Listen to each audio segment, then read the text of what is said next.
तो बच्चों सबसे पहले आप जो है कि जो निर्देश दिए गए हैं, जो हिदायत दिए गए हैं, आप उसको जो है कि सही से समझ लीजिए कि क्या आपको वहाँ पर एग्ज़ामिनेशन हॉल में करना है, क्या नहीं करना है। तो आप ये जान लीजिए कि ये आपको जहाँ तक मुमकिन हो सवाल का जवाब अपने अल्फाज में देना है, अपने भाषा में देना है। हर नंबर का वहाँ पर नंबर दिया हुआ है, क्वेश्चन का नंबर दिया हुआ है कि कौन सा क्वेश्चन कितने नंबर का है। और आपको सवाल पढ़ने के लिए 15 मिनट जो है कि अलग से टाइम दिया जाता है। इसलिए आप सबसे पहले क्वेश्चन को शुरू से आखिर तक एक बार ज़रूर पढ़ लें, ताकि आपको पता रहे कि हमें कौन सा क्वेश्चन आ रहा है, कौन सा नहीं आ रहा है, किसका देना है, किसका नहीं देना है। 5वें नंबर में है कि ये एक सवालनामा जो है आपका 2 हिस्सों पर मुश्तमिल है, सेक्शन ए और सेक्शन बी। सेक्शन ए में आपको 100 सवालात दिए गए हैं, जिसमें से आपको सिर्फ 50 सवालों का जवाब देने हैं, कहीं से भी। ऐसा नहीं है कि आप सीढ़ी देना है या कहीं से भी कोई सा भी आप दे सकते हैं। हाँ, लेकिन ये है कि अगर आपने 50 से ज़्यादा दिया सवालों का जवाब, तो आपका शुरू से 50 तक ही जो है कि गिना जाएगा, उसके बाद छोड़ दिया जाएगा।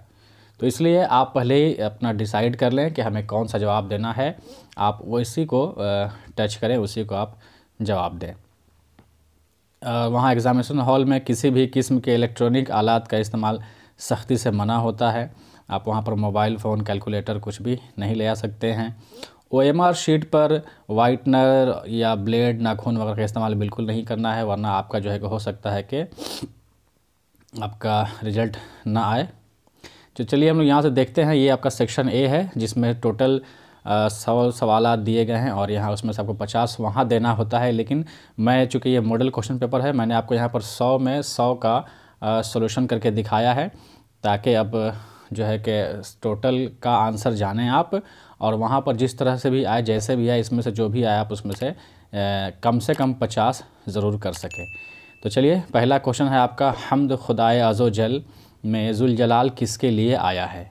तो 4 ऑप्शन है, इसमें से आपको पता होना चाहिए कि ये ज़ुल जलाल जो होता है ये खुदा के लिए इस्तेमाल किया जाता है। यहाँ पर अभी मैं चूँकि हर एक चीज़ को एक्सप्लेन नहीं कर सकता, अगर मैं एक्सप्लेन करूँगा तो वीडियो बहुत बड़ा हो जाएगा।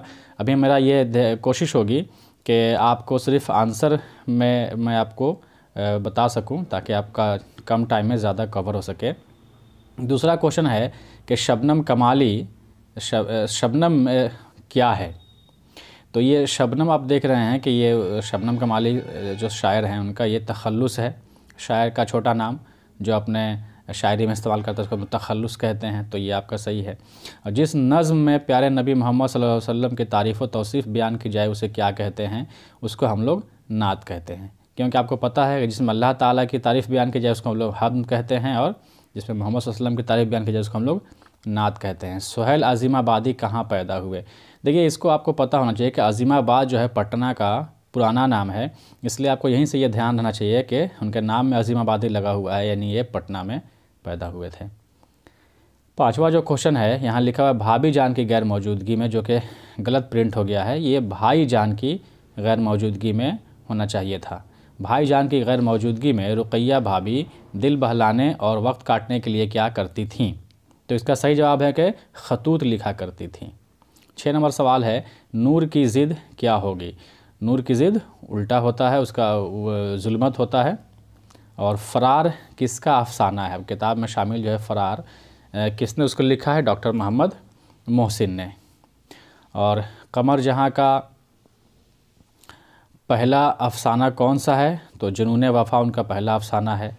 9 नंबर सवाल है कि मादा प्रस्त सिर्फ़, जो मादा प्रस्त लोग हैं, जो मटेरियलिस्टिक लोग हैं, वो 4 यहाँ दिया हुआ है, किस में जी रहे होते हैं। तो इसका सही होगा मुस्तकबिल में जी रहे होते हैं। 10वां है निगार अज़ीम का अफसाना आशियाना किस तरह का अफसाना है। तो ये नफ्सियाती अफसाना है। 11 नंबर है, क्योटो में ग्लोबल वार्मिंग पर कॉन्फ्रेंस कब हुई थी। ये 2007 में कॉन्फ्रेंस वहाँ की गई थी। 12 नंबर के, धान के खेतों और गाय भैंस के गोबर से कौन सी गैस बनती है। तो बहुत कॉमन क्वेश्चन है कि मीथेन गैस बनती है। 13 नंबर है कि आसारी सनादीद किसकी तसनीफ़ है। तो ये सर सैयद साहब की तसनीफ़ है। 14 नंबर है डॉक्टर अब्दुल मुगनी के मुताबिक अदब समझने वालों का हल्का रोज़ बरोज़ क्या हो रहा है। तो देखिए अदब पढ़ने वालों का हल्का बढ़ता जा रहा है, लेकिन अदब समझने वालों का हल्का रोज़ बरोज़ घटता जा रहा है। 15 नंबर है भीमराव की मादरी ज़बान क्या थी। तो भीमराव की, चूँकि वो महाराष्ट्र में पैदा हुए थे, इसलिए उनकी मादरी ज़बान मराठी है। आगा हश्र कश्मीरी का ताल्लुक़ किस सिन्फ से है। तो वो ड्रामा निगार थे, उनका ताल्लुक़ ड्रामा से है। लुत्फ़ुर रहमान को उर्दू तदरीस के अलावा किस चीज़ से ज़्यादा दिलचस्पी थी। तो वो उसके अलावा सियासत में भी दिलचस्पी लेते थे। 18 नंबर सवाल है कि ज़मीन के बाशिंदों को कितने तरह के ग्रहण से वास्ता पड़ता है। तो ज़मीन के बाशिंदों को आपको पता है कि 2 तरह के ग्रहण से वास्ता पड़ता है, चांद ग्रहण और सूरज ग्रहण। और 19 नंबर है आर्य सिद्धांत और तंत्र। ये जो किताब लिखी गई थी तो कहाँ लिखी गई थी। तो इसमें पटना में एक जगह है तरेगना, तो तरेगना में लिखी गई, इसलिए पटना न लगा करके आप तरेगना एकदम सही जो जवाब दिया हुआ है आप उस पर टिक लगाएंगे।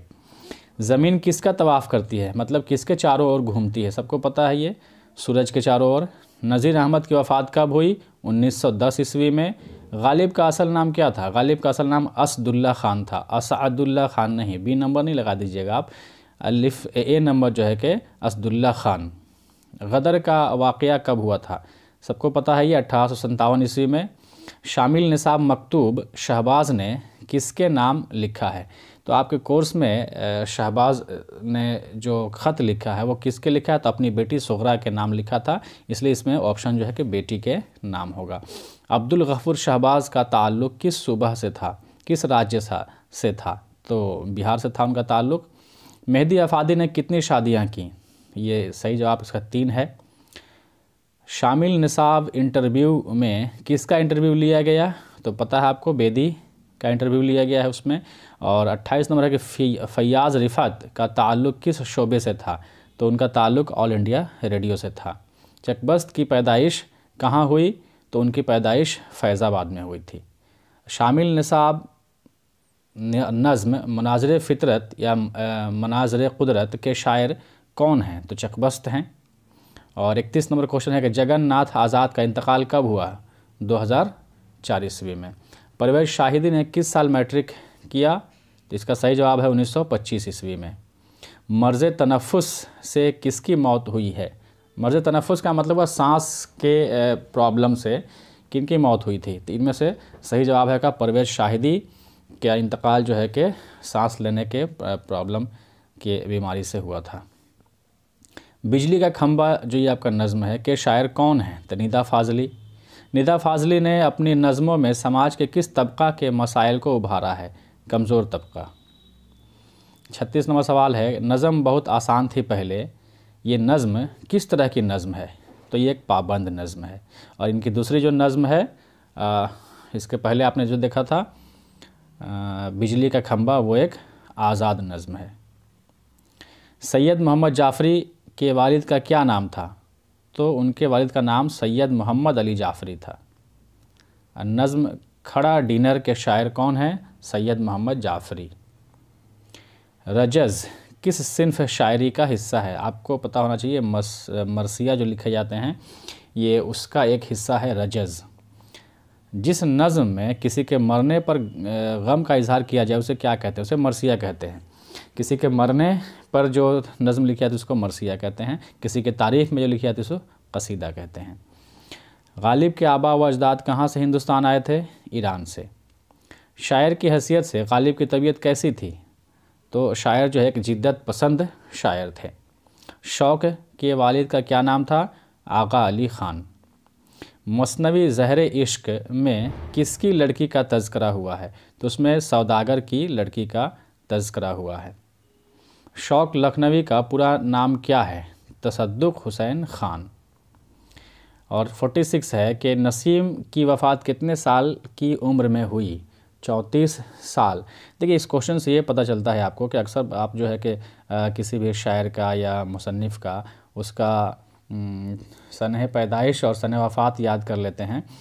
अगर अच्छा से याद है तो आप तो उसको घटा बढ़ा सकते हैं, क्योंकि जो सवाल दिया गया है आपको नसीम की वफ़ात कब हुई, आपकी किताब में उनके सनह पैदाइश और सनह वफ़ात दिया हुआ है, तो ये घटा करके निकालने से आपको ये निकला है 34 साल। तो बहुत डीपली थोड़ा मुताला करने की ज़रूरत है आपको। बकौली किस मसनवी की किरदार है? तो बकौली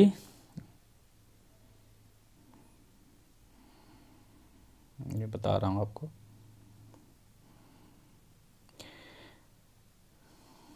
बकौली किस मसनवी की किरदार है? तो ये गुलजार नसीम जो मसनवी है उसकी किरदार है। गंगा प्रसाद कौल दया शंकर नसीम के कौन थे? तो ये उनके वालिद थे। मसहफ़ी की जाए पैदाइश कहाँ है?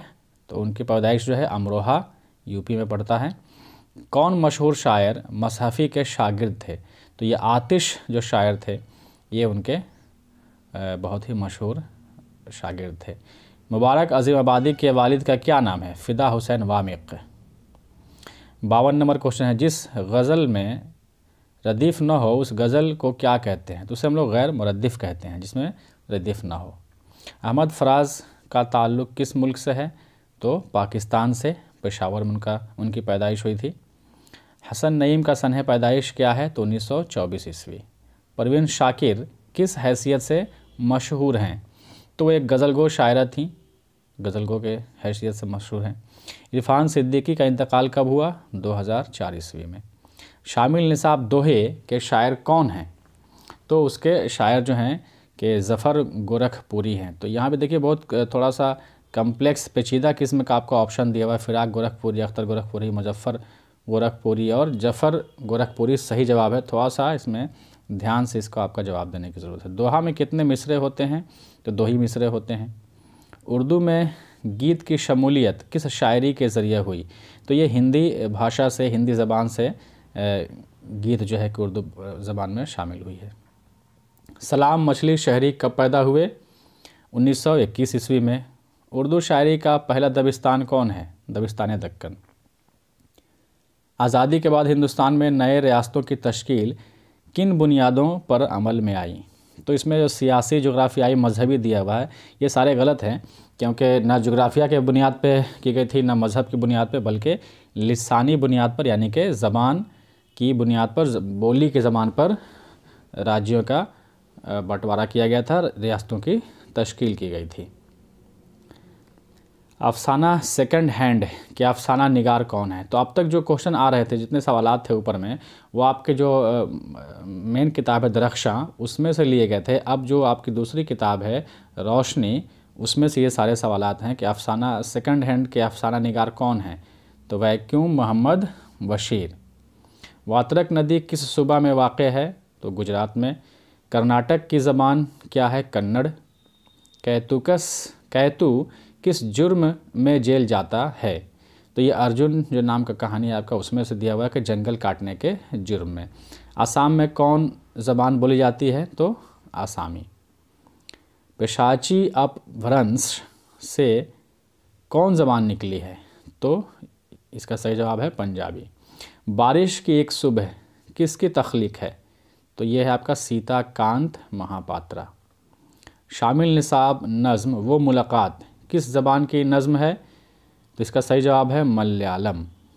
पढ़ेगा, अब ये आपका इतना जो है कि रोशनी में से दिया हुआ था। अब ये जो आपका आया अगला क्वेश्चन जो है कि पढ़ेगा किस तरह का फ़ेल है, ये उर्दू क़वायद में से दिया जा रहा है आपको।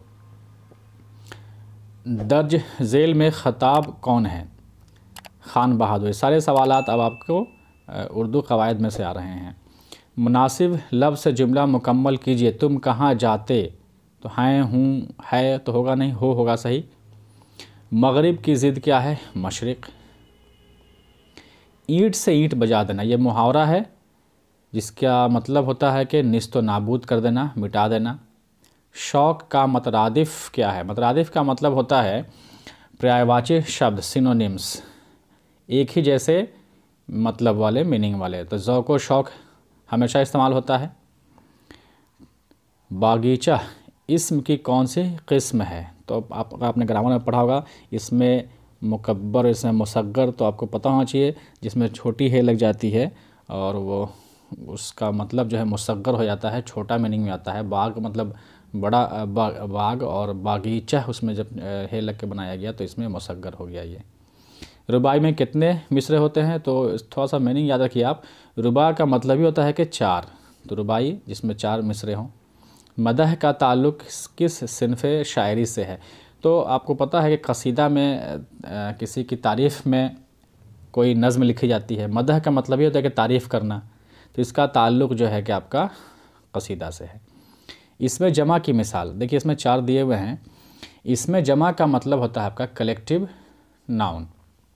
कलेक्टिव नाउन का मतलब ये है कि जो देखने में एक लगे लेकिन उसके अंदर बहुत सारे एक ही जैसे लोगों का या चीज़ों का ग्रुप हो, उसको हम लोग कहते हैं इसमें जमा। तो इसमें आपका फ़ौज है, सिपाहियों की पूरा उसमें एक ग्रुप होता है। काम करने वाले को क्या कहते हैं, तो ये काम करने वाले को हम लोग फ़ाइल कहते हैं। इसमें अगर गिनती में 1 से ज़्यादा हो तो क्या कहते हैं, जब इसमें 1 से ज़्यादा हो तो हम लोग जमा कहते हैं। किसी काम के करने का शक किस फ़ेल में मिलता है, तो आपको पता होना चाहिए एहतमाली का मतलब ये होता है कि शक। अम्र का मतलब जिसमें हुक्म दिया जाए, शर्तिया जिसमें किसी चीज़ का शर्त हो, तमन्ना जिसमें ख्वाहिश की जाए, तमन्ना की जाए, तो ये एहतमाली होगा इसमें। ज़ेल में कलमा कौन है, कलमा आपको पता होता है कि वो लफ्ज़ जिसका कोई माना हो, तो वाय वाई वगड़ा कुछ नहीं है, झगड़ा जो है आपका ये इससे ही कलमा है। अहमद लकड़ी की कुर्सी पर बैठा, इस जुमला में फ़ेल कौन है, फ़ेल मतलब काम, तो बैठा यही इसमें फ़ेल है, काम है। सही जुमला मुंतखब कीजिए, सही जुमला इसमें अर्जुन ने देखा, ये सही होगा। गाय का मुज़क्कर क्या है, तो बैल। मतजाद अल्फाज की मिसाल है, मतजाद मतलब होता है उल्टा, तो ख़त व किताबत ये दोनों एक ही चीज़ होता है। हुस्न व जमाल दोनों का मतलब ही है खूबसूरती, रंज व गम का मतलब दोनों का मतलब होता है गम, दुख, तकलीफ़। लेकिन ये नशेब व फ़राज जो है, नशेब का मतलब होता है नीचा और फ़राज का मतलब होता है बुलंदी, तो ये एक दूसरे का अपोजिट है, मतजाद है।